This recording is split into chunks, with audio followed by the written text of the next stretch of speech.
Bukan semua anak tidak berguna. Hanya anak-anak yang salah asuhan, ataupun anak-anak yang dapat tarbiyah daripada orang yang tidak bertanggungjawab atau terkesan dengan persekitaran, ya kita elok dah asuh, tapi rakan sebaya dia mencorokkan dia, akhirnya maka tak guna di akhirat.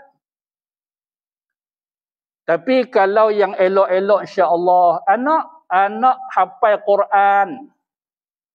Masya-Allah, anak hafal Quran. Apa yang Nabi janjikan? Nanti ibu bapa dia akan dapat mahkota di padang mahsyar. Ada pakaian yang cantik, yang indah diberi kepada ibu bapa dia. Lagi siapa lagi yang kait dengan anak? Oh, anak yang mati kecil. Yang dok kata semua anak tak berguna. Anak yang mati kecil. Sedangkan ibu bapaknya sabar. Tak meratap, tak mengeluh, redha. Anak-anak yang mati kecil dapat menyelamatkan ibu bapaknya di akhirat besok.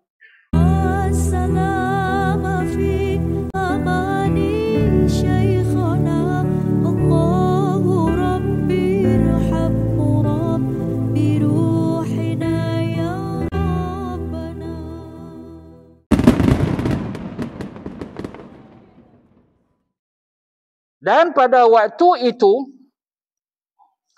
tiadalah berguna lagi segala sesalan dan duka citanya. Waktu mana ni? Waktu di akhirat besok. Waktu dunia masih ada kesempatan. Dah Ustaz, saya banyak salah dengan suami saya Ustaz. Lepas tu suami duduk kat mana lah ni? Dia duduk kat rumah. Baliklah lah ni. Duduk sembang dengan saya lama-lama buat apa? Kan? Tak mau. Duk ada suami, tak ada suami pun saya tak mau nak layan. Duk ada suami kat rumah, duk sembang dengan saya buat apa? Baliklah ni. Balik buat apa Ustaz? Suami? Biar ke dia? Boy. Tak Ustaz, duk rasa nak menyesal dah, tak menyesal pula. Baliklah, pergi minta redha ke dia. Jangan sampai salah satu Allah Ta'ala ambil nyawa. Si isteri tu ataupun si suami. Jangan duk kata ke suami mati dulu. Jangan. Berapa ramai yang isteri mati dulu pun ada. Balik jumpa dia. Dapat redha dia, dapat kemaafan dia. Halai-halai sampai dia kata apa, tak apa, kosong-kosong. Nampak? Begitu. Maka barulah akhirat besok dia tak sesat tu baru satu bahagian. Nanti dia akan selesai benda yang lain. Tu baru satu bahagian. Nampak tuan-tuan? Banyak ni urusan kita kat dunia. Ni contoh isteri dengan suami dia. Yang lain dengan jiran. Dengan tetamu yang dia tak layan. Dengan hutang piutang dia yang dia lari. Kes banyak. Apa pun, mau semua elok. Baru tak sangkut. Kalau tidak, sehari yang tu sangkut, ni sangkut, rumah tangga sangkut, dan sebagainya. Seperti firman Allah Subhanahu wa taala, "Yauma la yanfa'u malun wa la banun." Surah Asy-Syu'ara. Maksudnya pada hari kiamat itu harta dan anak-anak tiada lagi memberi manfaat kepada orang-orang yang berdosa. Apa yang ada hanyalah sesalan dan duka cita. Pada ayat ini Allah Ta'ala nyatakan akhirat nanti harta dan anak pinak tak boleh buat apa, tak bermanfaat kepada seseorang itu. Harta yang bagaimana dan anak yang bagaimana. Situ. Bukan semua harta yang melingkupkan kita. Bukan semua anak tak boleh nak menjaminkan kita selamat di akhirat. Bukan. Ada harta yang melingkupkan kita, ada harta yang menyelamatkan kita. Serupa juga ada anak yang selamatkan kita. Ada anak yang akan menjahanamkan, mendakwa kita. Gitulah. Jadi maksud ayat ini, iaitu pada hari kiamat nanti, harta-harta yang dikhianati, harta yang haram, harta daripada sumber yang haram, maka ni semua akan menjahanamkan seseorang. Begitu juga dengan anak. Maksud anak pinak dia turun ke bawah, cucu dan sebagainya, tak boleh nak selamatkan dia. Anak yang derhaka. Anak yang dia didik asuh untuk melakukan dosa maksiat. Bertambah-tambah beban. Harta-harta yang tidak dikeluarkan zakat. Umpamanya Allah Ta'ala sebut dalam Quran. Kan? Ya Allah Ta'ala bukan nak ambil semua. Sikit, sebahagian kecil daripada harta yang kita milik. Namun dia bakhil. Maka harta yang dia bakhil sama ada emas, perak atau apa pun bentuk harta dia, semua akan menjadi bahan-bahan siksaan dalam api neraka. Begitu juga anak-anak yang tidak diasuh, yang tidak dididik secara elok. Mereka ni akan jadi musuh kepada seseorang itu. Nampak mungkin nak berjaya dah. Tiba-tiba anak dia akan tahan dia. Ke mana wahai Allah nak bawa ayah aku ni? Atau ayah kami ni? Dia pun ramai. Ayah kami. Allah kata dia ni tak ada masalah apa dah. Nak bawa ke syurga. Nanti dulu.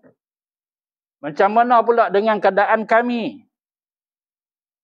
Kami buat maksiat kerana dia yang asuh, dia yang bimbing. Oh, ayah asuh buat jahat. Ayah yang asuh anak-anak dia. Bagaimana nak jadi perompak? Macam mana nak jadi lanun? Macam mana nak jadi gangster, mafia dan sebagainya. Pak ayah dia pun ketua mafia. Begitu. Maka banyak roblok ni yang akan menanti kita di akhirat. Roblok dunia pun kita cemah. Kan? Tak salah saya main tadi pun ada roblok satu. Tapi tak apalah. Elok sampai kebetulan, dia pun duk angkat kun, duk susun. Saya gelak, saya kata gelak. Tak payah, kita pun tak berapa nampak kereta dah. Begitu. Tapi kalau tak ada salah apa yang nak takut? Kan? Cuma jangan duk lajak api lah. Dia tahan, kita berhenti. Dia tanya, kita sembang. Tak tanya, api lah. Begitu. Baik tuan-tuan. Ni di akhirat lagi bahaya. Sebab apa? Sebab Allah maha mengetahui.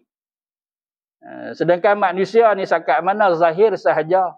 Kadang-kadang yang salah betul terlepas. Baik tuan-tuan. Jadi begitulah sedikit yang kita faham daripada ayat ini. Namun ada satu hadis yang sengaja kita sebut di sini yang nak membuktikan bahawasanya bukan semua harta yang akan menjahanamkan seseorang di akhirat.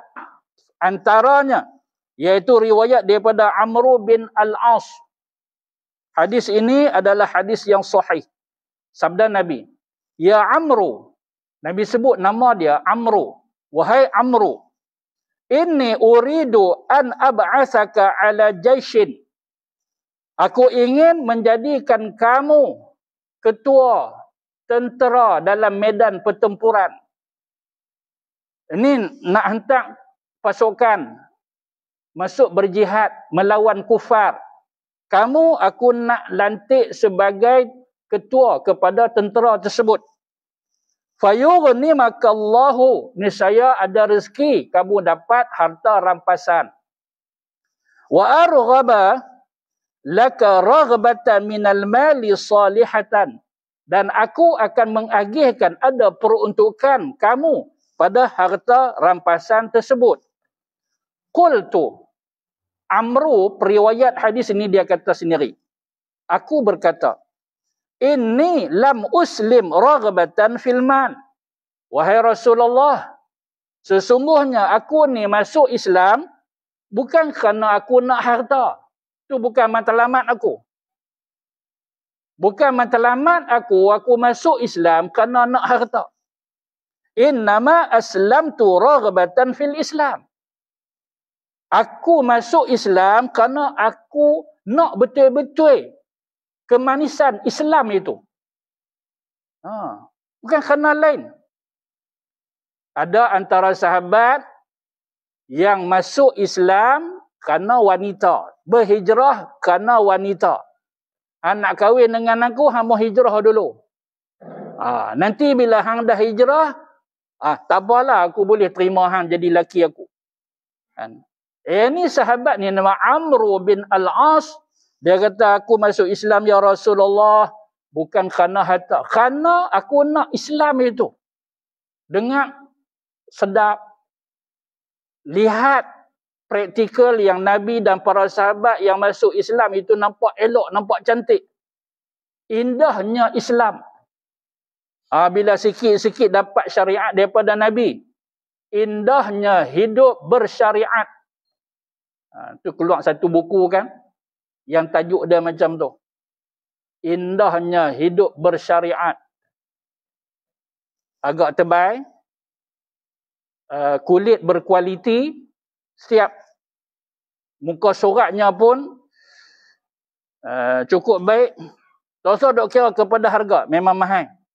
Tapi persembahan dia dengan bergambar sebagainya memang agak sesuai lah kepada mereka yang peringkat yang baru-baru. Menjinak-jinak kita pun. Kita pun elok untuk jadikan sedikit sebagai rujukan. Kitab yang berjudul Indahnya Hidup Bersyariat. Antara penulisnya iaitu Datuk Ismail Kamus rahimahullah ta'ala. Jadi ini jawapan sahabat yang nama Amru. Kan kena duit ringgit, kan kena harta. Kerana Islam itu ya Rasulullah. Fa'akuna ma'a Rasulillah. Akhir aku boleh bersama dengan engkau sudah mencukupi. Aku tak perlu, tak berhajat kepada harta duit ringgit ini. Faqala ya Amru. Maka Nabi jawab, wahai Amru. Dia bukan Omar. Tulis dia serupa lebih kurang macam tu, tapi sebut Amru. Ni'mal malu salih lil mar'i salih.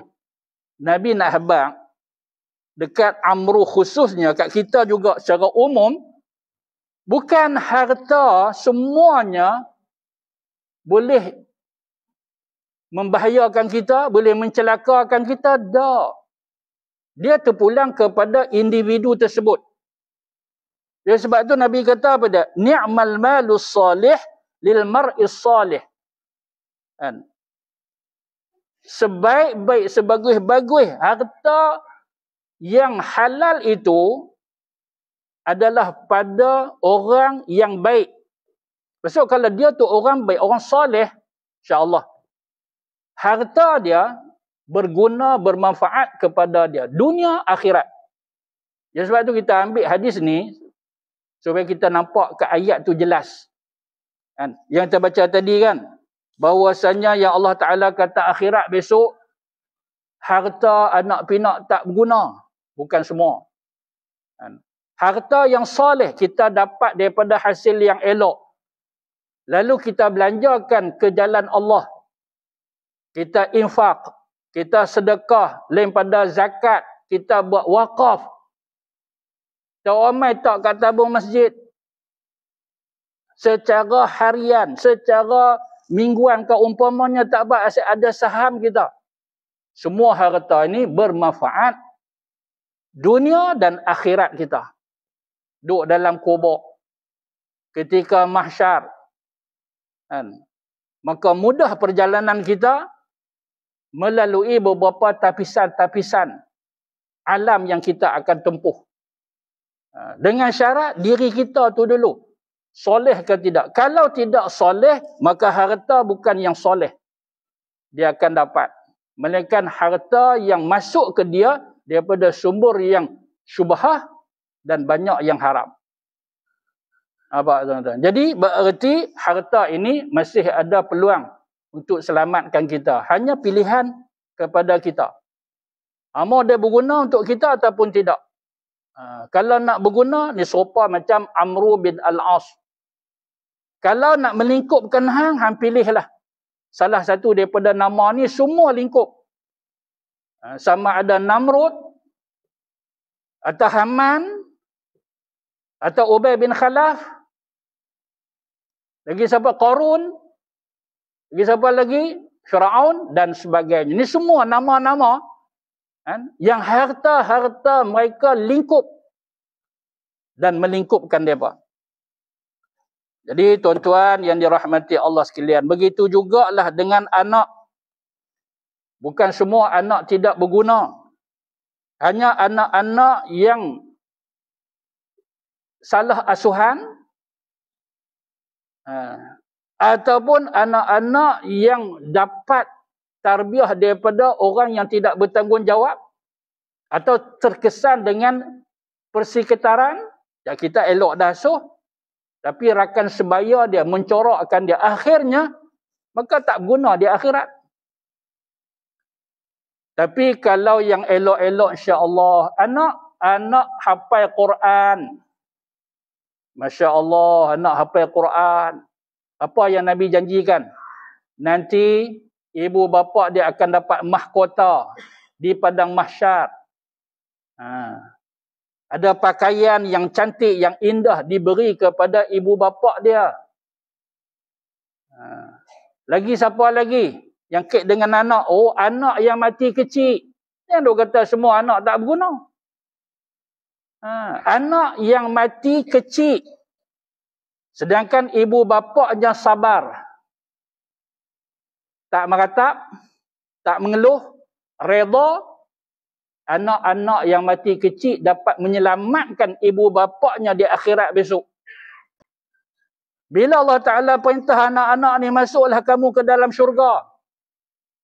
Anak-anak ni tak mau nak masuk. Ya Allah, mana ibu bapa kami? Mana? Kami tak masuk syurga, tak mau.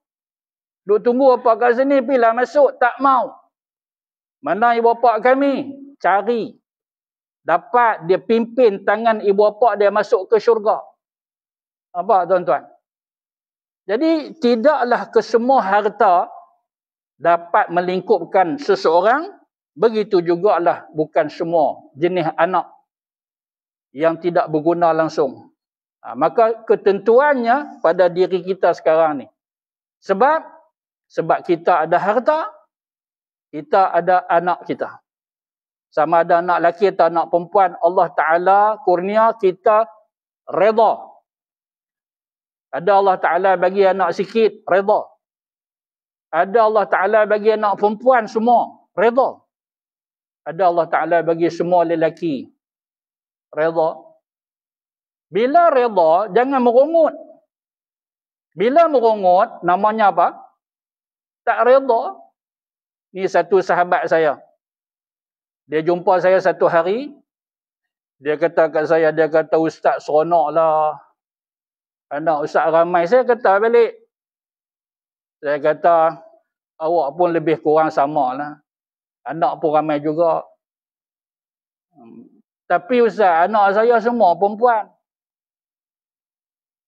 Siapa tak ada lelaki seorang? Semua perempuan. Tak apalah, Allah bagi kat kita anak tu. Yang kawan tu, langsung tak ada anak. Ada yang tak kahwin langsung, teringin nak kahwin, tak kahwin.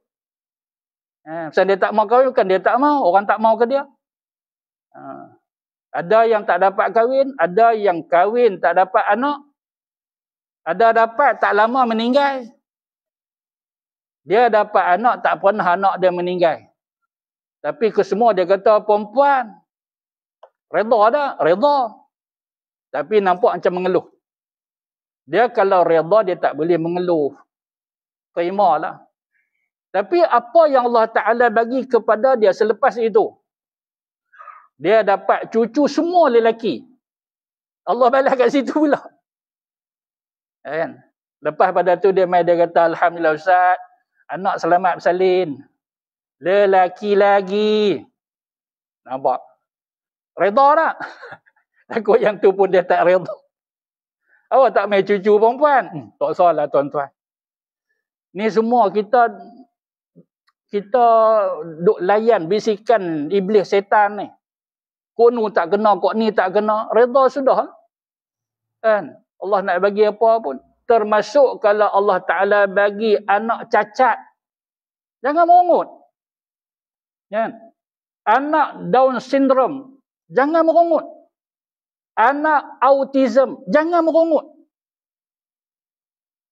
Allah nak bagi. Cuma perlu kepada ketabahan. Kesabaran. InsyaAllah setakat itu sahaja.